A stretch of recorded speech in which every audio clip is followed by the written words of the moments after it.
ನಮಸ್ಕಾರ ಎಲ್ರಿಗೂ, ಪ್ರೀತಿಯಿಂದ ಕಲಾ ಚಾನಲ್ಗೆ ಎಲ್ರಿಗೂ ಸ್ವಾಗತ ಸುಸ್ವಾಗತ.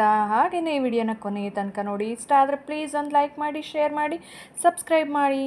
ಹಾಗೆಯೇ ಇದು ನಮ್ಮ ಕಡೆಯಿಂದ ಅಂದರೆ ನಮ್ಮ ಫ್ಯಾಮಿಲಿ ಕಡೆಯಿಂದ ಇದು ಒಂದು ಹೊಸ ಪ್ರಾಜೆಕ್ಟ್. ಅಂದರೆ 3 ತಿಂಗಳಿಂದನೂ ಇದು ಪ್ರೋಸೆಸ್ ನಡೀತಾ ಇತ್ತು. ಇವಾಗ ಒಂದು ಅಂತಿಮ ಘಟ್ಟಕ್ಕೆ ಬಂದಿದೆ. ಅಂತಂದರೆ ಇವತ್ತು ಒಂದು ಶುಭ ದಿನ ಅಂತ ಹೇಳ್ಬಿಟ್ಟು, ಅಂದರೆ ಆಷಾಢ ಬರುತ್ತೆ.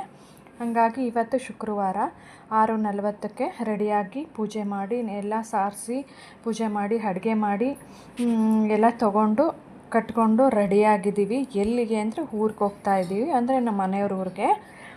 ಈಗ ಹೇಳಿದ್ನಲ್ಲ, ನಮ್ಮದು ಒಂದು ಹೊಸ ಪ್ರಾಜೆಕ್ಟ್ನ ಒಂದು ಅಂತಿಮ ಘಟ್ಟ ಅಂತಲೇ ಹೇಳ್ಬೋದು. ಈ 3 ತಿಂಗಳಿಂದನೂ ಸಹ ಪ್ರೋಸೆಸ್ನ ನಡೆಸಿದ್ದಾರೆ. ಏನು ಅಂತ ಹೇಳಿದ್ರೆ ನೋಡಿರಿ, ಇವತ್ತು ಅಂದರೆ ನೆಕ್ಸ್ಟ್ ಆಷಾಢ ಬರುತ್ತಲ್ವ, ಹಂಗಾಗಿ ಇವತ್ತು ಶುಕ್ರವಾರ ಚೆನ್ನಾಗಿದೆ ಅಂತಂದು ಹೇಳಿ ಒಂದು ಅಡಿಕೆ ಗಿಡ, ಒಂದು ತೆಂಗಿನ ಗಿಡ, ಒಂದು ಬಾಳೆ ಗಿಡ ನೆಡಬೇಕು ಅಂತಂದು ಹೇಳಿ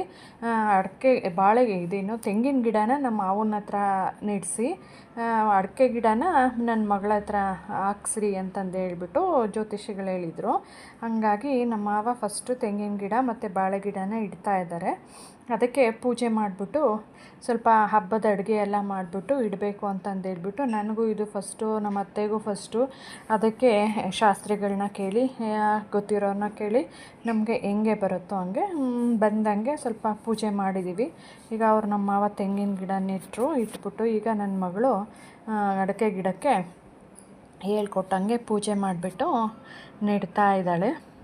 ಏಕೆಂದರೆ ಇವೆಲ್ಲ ಒಂದು ಲೈಫ್ ಟೈಮ್ ಮೆಮೊರಬಲ್ ಆಗಿರಲಿ ಅಂತ ಹೇಳ್ಬಿಟ್ಟು ಒಂದು ವಿಡಿಯೋನು ಮಾಡಿಕೊಂಡ್ರು ಅಷ್ಟೇ. ಒಂದು ನಮಗೆ ಸಹ ನೋಡೋದಕ್ಕೆ ನೆಕ್ಸ್ಟು ಒಂದಷ್ಟು ದಿವಸಗಳಾದಮೇಲೆ ಮತ್ತು ನೆಕ್ಸ್ಟು ಮುಂದಿನ ಈಗೇನು ಗಿಡ ಎಲ್ಲ ಬೆಳೆ ಕೊಟ್ಟಾಗ ಆಗಿರ್ಬೋದು, ಆವಾಗ ಆಗಿರ್ಬೋದು, ಹಿಂಗಿದ್ದಿದ್ದು ಹೆಂಗೆ ಅಭಿವೃದ್ಧಿ ಮಾಡಿದ್ದೀವಿ, ಹೆಂಗೆ ಆಯಿತು ಅನ್ನೋದನ್ನು, ಬೆಳೆದಿದೆ ಅನ್ನೋದನ್ನು ನೋಡೋದಕ್ಕೆ ಒಂದು ಮೆಮೊರಬಲ್ ಆಗಿರುತ್ತೆ ಅಂತ ಹೇಳ್ಬಿಟ್ಟು ಒಂದು ವಿಡಿಯೋ ಫೋಟೋಸ್ ಎಲ್ಲನೂ ಸಹ ಶೇರ್ ಮಾಡ್ತಾ ಇದ್ದೀನಿ. ನಮಗೂ ಸಹ ಮುಂದೆ ಯೂಸ್ಫುಲ್ ಆಗುತ್ತೆ ಅಂತ ಹೇಳ್ಬಿಟ್ಟು. ಹಂಗಾಗಿ ನೋಡೋಣ. ಏನಂತ ಹೇಳಿದ್ರೆ, ಭೂಮಿ ತಾಯಿಯನ್ನು ನಂಬಿ ತುಂಬಾ ಇನ್ವೆಸ್ಟ್ ಮಾಡಿ ಏನೋ ಒಂದು ನೆಕ್ಸ್ಟು ಪ್ರತಿಫಲ ಸಿಗ್ಬೋದು ಅನ್ನೋ ಇದಕ್ಕೆ ಮಾಡ್ತಾಯಿದ್ದೀವಿ. ನೋಡೋಣ ಹೇಗಾಗುತ್ತೆ ಅನ್ನೋದನ್ನು. ನೆಕ್ಸ್ಟು ಹಂತವಾಗಿ ಏನೇನು ಮಾಡ್ತೀವಿ, ಏನೇನು ಮಾಡಿಸ್ತೀವಿ, ಏನೇನು ಗಿಡಗಳಿಡ್ತೀವಿ ಅನ್ನೋದನ್ನು ಅಲ್ಲೂ ಸಹ ಹೋದಾಗ ವ್ಲಾಗ್ ಮಾಡಿ ಎಲ್ಲನೂ ಸಹ ನಿಮ್ಮ ಹತ್ರ ಶೇರ್ ಮಾಡ್ತೀನಿ. ಹಾಗೆಯೇ ಹೀಗೆ ಸಪೋರ್ಟ್ ಮಾಡ್ತಾಯಿರಿ. ಇನ್ಮೇಲೆ ಹಳ್ಳಿ ವ್ಲಾಗನು ಬರ್ತಾ ಇರುತ್ತೆ ಹೋದಾಗೆಲ್ಲನೂ. ಯಾಕೆ ಅಂತ ಹೇಳಿದ್ರೆ, ಇವಾಗ ಸದ್ಯಕ್ಕೆ ಮಗಳು ಸೆಕೆಂಡ್ PUC ಆಗಿರೋದ್ರಿಂದ ಅಷ್ಟೊಂದು ಹೋಗೋದಕ್ಕಾಗಲ್ಲ ಈ ವರ್ಷ. ಅಂದರೆ ಇದು ಸೆಪ್ಟೆಂಬರ್ ಎಕ್ಸಾಮ್ ಆಗೋವರೆಗೂ, ಒಟ್ಟಲ್ಲಿ ಮಾರ್ಚ್ ಏಪ್ರಿಲ್ ಕಳೆಯೋವರೆಗೂ ಅಷ್ಟೊಂದು ಹೋಗಲ್ಲ. ಏನಾದರೂ ಎಮರ್ಜೆನ್ಸಿ ಇದ್ದರೆ ಹೋಗ್ತಾ ಇರ್ತೀವಿ. ನನ್ನ ಮಗಳದು ಸೆಕೆಂಡ್ PUC ಎಕ್ಸಾಮ್ ಆದ ನಂತರ ನೋಡೋಣ ಹೆಂಗೆ ಆಗುತ್ತೋ ಹಾಗೆ ಮಾಡಿಕೊಂಡು ಅಲ್ಲಿ ಹೋಗಿ ಅಲ್ಲೂ ಸಹ ಹಳ್ಳಿ ಅಡುಗೆಗಳು, ಹಳ್ಳಿ ವ್ಲಾಗು ಎಲ್ಲನೂ ಅಲ್ಲೂ ಒಂದು ಶೆಡ್ ಥರ ಮಾಡಿದ್ದೀವಿ ಸದ್ಯಕ್ಕೆ. ನೆಕ್ಸ್ಟು ನೋಡೋಣ, ಬೇರೆ ಎಲ್ಲ ಮಾಡಬೇಕು ಅನ್ನೋ ಪ್ಲಾನಿಂಗ್ ಇದೆ. ಅದನ್ನೆಲ್ಲನೂ ಸಹ ಏನೇನು ಮಾಡ್ತೀವಿ ಅನ್ನೋದನ್ನು ಸಹ ಈ ವಿಡಿಯೋದಲ್ಲಿ ನೆಕ್ಸ್ಟು ಮುಂಬರುವ ವಿಡಿಯೋಗಳಲ್ಲಿ ಎಲ್ಲನೂ ಸಹ ಶೇರ್ ಮಾಡ್ತೀನಿ. ಹಾಗಾಗಿ ನೋಡಿ, ನೀವು ಯಾರಾದರೂ ಯಾವ ಥರ ಅಂದರೆ ಮಾಡಿಬಿಟ್ಟಿದ್ದೀವಿ ಆವಾಗಲೇ, ಇದನ್ನೇನು ಚೇಂಜ್ ಮಾಡೋಕ್ಕಾಗಲ್ಲ, ನಮಗೆ ಬಂದಂಗೆ ಮಾಡಿಬಿಟ್ಟಿದ್ದೀವಿ. ಹಿಂಗೇನಾ ಅಂಥೇಳಿ ಸರಿ ಇದ್ದರೆ ಒಂದು ಲೈಕ್ ಕೊಡಿ. ಹಂಗೇ ಈಗ ಪೂಜೆ ಮಾಡಿ ನಾನು ಅಡುಗೆಗಳನ್ನ ಏನೇನು ಮಾಡ್ಕೊಂಡೋಗಿದ್ದೆ ಅನ್ನೋದನ್ನು ತೋರ್ಸೋಕ್ಕಾಗಲಿಲ್ಲ. ಒಂದು 15 ಜನ ಇದ್ದರು ಎಲ್ಲನೂ. ಪಾಪ ಟೈಮ್ ಆಗಿಬಿಟ್ಟಿತ್ತು 10:30 ಒಳಗಡೆ. ಅಂದರೆ ಶುಕ್ರವಾರ ಯಾವಾಗಲೂ ಆ್ಯಸ್ ಯೂಶ್ವಲ್ 10:30 ಮೇಲೆ ರಾಹುಕಾಲ ಬರುತ್ತಲ್ವ, ಹಾಗಾಗಿ 10:30 ಒಳಗಡೆ ಅದನ್ನು ಗಿಡಗಳನ್ನು ಇಟ್ಬಿಡ್ಬೇಕು ಅಂತಂದೇಳಿ ನಾವು ಇಲ್ಲಿಂದ 7 ಗಂಟೆ ಕರೆಕ್ಟಾಗಿ ಬಿಟ್ವಿ. 6:30 6:40 ಅಡುಗೆ ಮಾಡ್ಕೊಂಡು ರೆಡಿಯಾಗಿ, ಯಾಕೆಂದರೆ ಒಂದು 2 hours ಜರ್ನಿ ಆಗುತ್ತೆ ಆಗುತ್ತೆ ನಮ್ಮೂರಿಗೆ.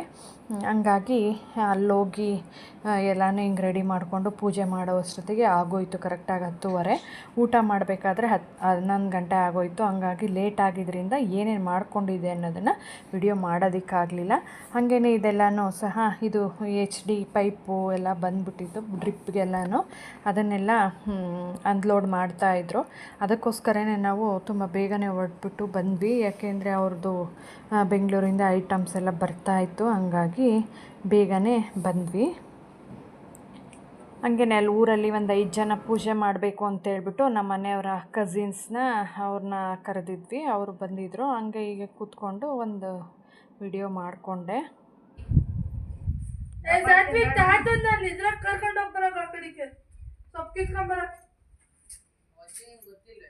ಮಂಡೆ ಮಂತಾಗೆಲ್ಲ ಐತಿ ಸ್ವಲ್ಪ ಹೋದ್ರು ಗೀತ ಮಾರೆಲ್ಲ ಕಿತ್ಕೊಂಡು ತಿರ್ಕೊಂಡಿದ್ದು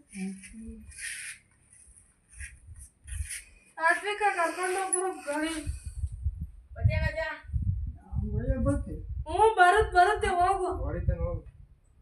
ಅವ್ನಿಗೆ ಗೊತ್ತಾ ಸೊಪ್ಪು ಎಲ್ಲೆಷ್ಟು ಎಂಬುದು ಅವ್ನು ಕೇಳಲ್ಲ ಕಣಪ್ಪ. ಎಲ್ಲ ಸುದ್ದಿ ತಾಳೆ ನೀನು ಬೇಕಾರೆ ಇರಪ್ಪ ನಿಲ್ಲೇನೆ ಮಲ್ಬರುತ್ತೆ. ಓಡಿಸ್ತಾನೆ ಹೋಗು, ಓಡಿಸ್ತಾನೆ ಅವನು ಸುಮ್ಮನೆ ಅಲ್ಲಿಗೂ ಇಲ್ಲಿಗೂ ಅಡ್ಡಾಡಿಸ್ತಾನೆ. ಹೋಗ ನೀನು ಬೇಕಾದ್ರೆ ಎತ್ಕೊಂಡು ಹೋಗಿ.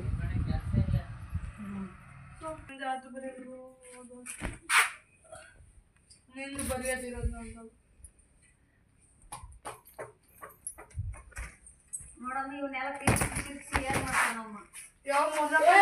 ಯಾಕೆ ಹಿಂಗ್ ಮಾಡ್ತೀಯ?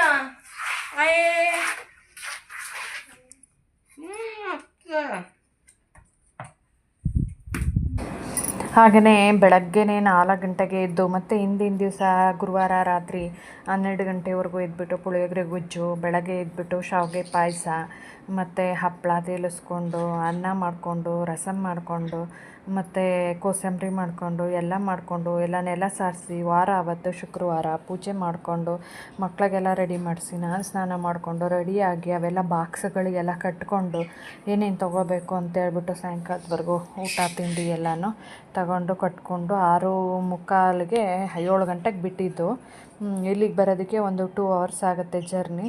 ಅಲ್ಲಿಂದ ಬಂದ್ಬಿಟ್ಟು ಇಲ್ಲೆಲ್ಲ ಕೆಲಸ ಮುಗಿಸಿ ಊಟ ಎಲ್ಲ ಅವ್ರಿಗೆ ಒಂದು 15 ಜನ ಇದ್ದರು, ಎಲ್ರಿಗೂ ಊಟ ಕೊಟ್ಬಿಟ್ಟು ಮತ್ತೆ ಹೋಗಿ ಊರೊಳಗೆ ಹೋಗಿ ಒಂದು ಸ್ವಲ್ಪ ರೆಸ್ಟ್ ಮಾಡಿಬಿಟ್ಟು ಮನೆಗೆ ಮತ್ತೆ ಬಂದ್ವಿ. ನಮ್ಮ ಮನೆಯವರು ಚಳ್ಳಕೆರೆಗೆ ಹೋಗಿದ್ರು, ಏನೆಲ್ಲ ಮೆಟೀರಿಯಲ್ಸ್ ತರಬೇಕು ಅಂತೇಳ್ಬಿಟ್ಟು.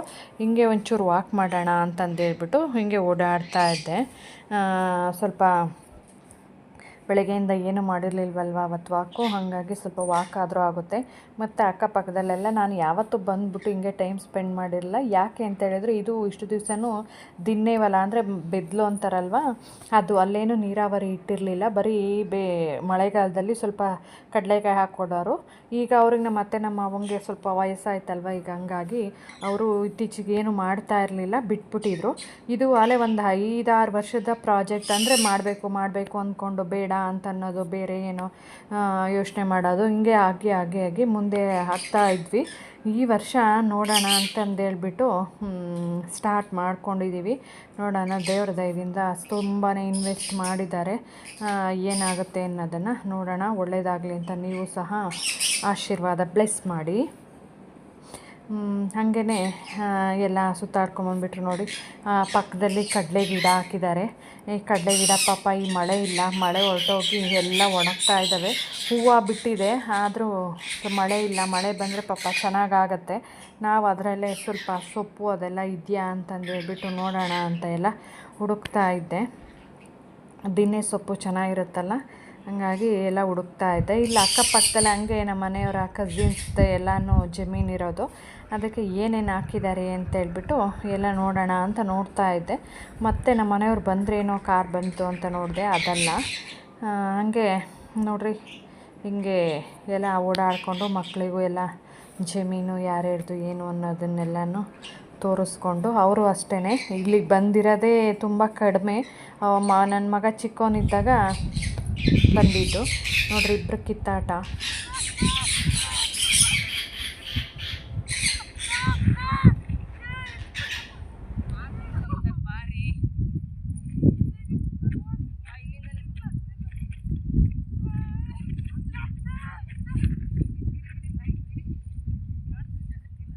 ಇಬ್ಬರು ಮನೇಲಿ ಸಿಬ್ಲಿಂಗ್ಸ್ ಇದ್ದರು ಅಂದರೆ ಎಲ್ಲರದ್ದು ಸಹ ಇದೇ ಪರಿಸ್ಥಿತಿ ಅನಿಸುತ್ತೆ. ಹಂಗಾಗಿ ನಮ್ಮ ಮನೇಲೂ ಅದೇ ಹೀಗಿತ್ತು ನನ್ನ ಹಳ್ಳಿಯ ವಿಡಿಯೋ. ಹಾಗಾಗಿ ಕೊನೆಯ ತನಕ ನೋಡಿದ ಎಲ್ರಿಗೂ ಸಹ ಧನ್ಯವಾದಗಳು. Thanks for watching. Take care. Bye bye. See you.